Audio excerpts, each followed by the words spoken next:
जी काको सिलू जेको मुश्किलातनि मसइलनि में आहे, सदाईं सूरनि में आहे, सदाईं रड़ियूं कंदा आहिनि, जेके घर वेठे ॻाल्हियूं कंदा आहिनि, ख़बरूं कंदा आहिनि त असीं उञ था मरूं, असीं बुख था मरूं, असांखे ॾुकार आहे, असां वटि बीमारियूं आहिनि, असां वटि इस्पतालूं कोन थियूं हलनि, असां वटि इलाजु कोन थो थिए, असांखे एम्बुलेंस मुफ़्त में कोन थी मिले। ईअं जेके रोज़ु दाऊं कनि था, रोज़ु चवंदा असां वटि मसइला आहिनि, असीं सूरनि में आहियूं, असांखे बरसाति हिन दफ़े कोन आई, हिन दफ़े असीं बैराज नाल लॾे था वञूं, हिन दफ़े असांखे कणिक कोन मिली, अॼु कटो कोन मिलियो, अॼु कटे लाइ पोइ वॾेरनि जे पोयां डोड़नि था, भॼनि था ऐं सॼो ॾींहुं दरबदर आहिनि। हिन वक़्तु जेका आहे उहा आवाम सदाईं चए थी असीं सूरनि में आहियूं। काको सिलू हिन आवाम जो जेको आहे उहो दर्दु सदाईं तव्हां ताईं पहुचाईंदो रहियो आहे ऐं सदाईं असां उन्हनि आवाम ताईं पहुचंदा आहियूं, माण्हुनि खे पुछंदा आहियूं त तव्हांजा मसइला जेके आहिनि उहे कहिड़ा आहिनि, असीं उहे जेके आहे उहे आला आवारनि ताईं पहुचायूं, पंहिंजा जेके चूंडियल नुमाइंदा आहिनि उन्हनि ताईं पहुचायूं ऐं जेका सरकार आहे, सिंध सरकार आहे या वफ़ाक़ी सरकार आहे, उन ताईं तव्हांजा मसइला जेके आहिनि, तव्हांजा सूर ऐं तकलीफ़ूं आहिनि, तव्हांजो जेके दाऊं कोकूं आहिनि उहे तव्हांजे उन्हनि आला आवारनि ताईं पहुचायूं। ऐं इहो किरदारु जेको आहे काको सिलू अदा कंदो रहियो आहे ऐं हिन वक़्तु आवाम जो जेको वॾो हुजूम आहे, जंहिंजो एहतिजाजी जेको धरणो आहे उहो लॻल आहे, उते असां मौजूदु आहियूं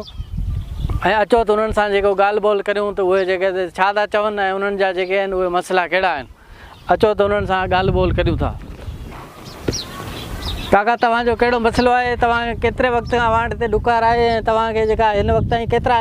जेके कणिक मिली आहे, केतिरो तव्हांखे राशन मिलियो आहे? हाँ काका सिलू तूं त वांदो निमाईंदो आहीं, अची असांजे घर लॻे लॻो आहीं, माण्हू पाणी पिया फिरनि, उन्हनि खे मास्क कोन्हे त असीं कहिड़ो मास्क पाईंदासीं, वेठा आहियूं पाण में कचहरी पिया करियूं। हीअं मस्तु बरसाति वठी आहे, हिन बार गाह बाह थी वेंदो त खाईंदासीं, मज़े सां वेठा आहियूं सुकून सां। हिन काके जो चवणु आहे त जेको हीउ 5 साल थिया आहिनि ॾुकार पियो हले, असांखे कुझु कोन मिलियो ऐं हींअर जेका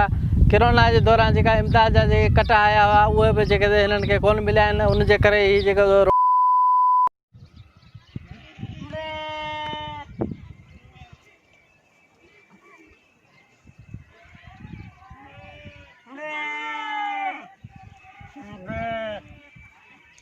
जेका आहे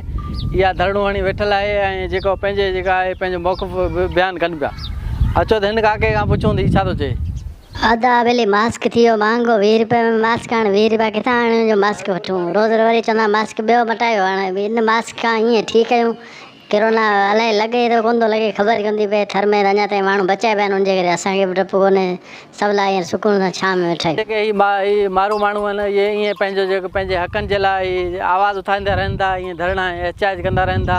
ऐं चूंडियल नुमाइंदनि खे जॻाइनि था त असांजा जेके बुनियादी मसइला आहिनि, पाणी हींअर में ख़राबु पिया आहिनि उहे ठाराए ॾियो, ईअं जेके असांखे इमदाद राशन कोन मिली, किरोना जे करे बुख पिया मरूं, उन में असांजी मदद करियो। ईअं जेके हीअ माण्हू आहिनि, आम माण्हू आहिनि, जेके आवाम आहे उहा दाऊं कंदी रहे थी। जी।